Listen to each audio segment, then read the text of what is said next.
अस्सलाम वालेकुम। फखर न्यूज़ के साथ मैं हूँ सादिया बतूल। सबसे पहले शामिल करेंगे आज की अहम खबरें। लाहौर से bureau chief Punjab GS Ayub की खसूसी रिपोर्ट, जिसने एक शख्स की जान बचाई गोया उसने पूरे जहान को बचाया।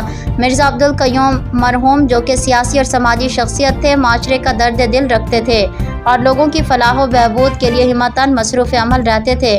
अपने दोस्त अहबाब के हमरा, जिनमें member British Empire Saeed Mughal सरफरस्त हैं, उन्होंने मुग़ल फाउंडेशन की बुनियाद 1986 में रखी। बादशाह ज़िंदगी ने वफ़ा न की तो उनके इंतकाल के बाद 14 अगस्त 1992 में हस्पताल का बाज़ाब्ता इफ्तिताह किया गया, जिसके तहत लोगों को एक अच्छी सेहत के हवाले से खिदमात फराहम करने के लिए हस्पताल का क़याम अमल में लाया गया, जिसके बाद आबियारी मेजर अब्दुल करीम मरहूम और मिर्ज़ा खालिद महमूद मरहूम भी करते रहे।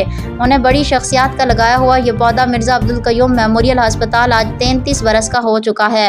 इसी तनाजुर में मुख्तसर तकरीब रखी गई। इस पुरवकार तकरीब में मुग़ल फाउंडेशन के चेयरमैन वजाहत बेग, ओहदेदारान, मौजूदा डायरेक्टर एडमिनिस्ट्रेशन तलत मिर्ज़ा और इदारे के स्टाफ ने शिरकत की। चेयरमैन मुग़ल फाउंडेशन वजाहत बेग ने मरहूमैन के साले सवाब के लिए दुआ की और केक भी काटा गया। मज़ीद खबरों और अपडेट्स के लिए देखते रहिए फखर न्यूज़ HD।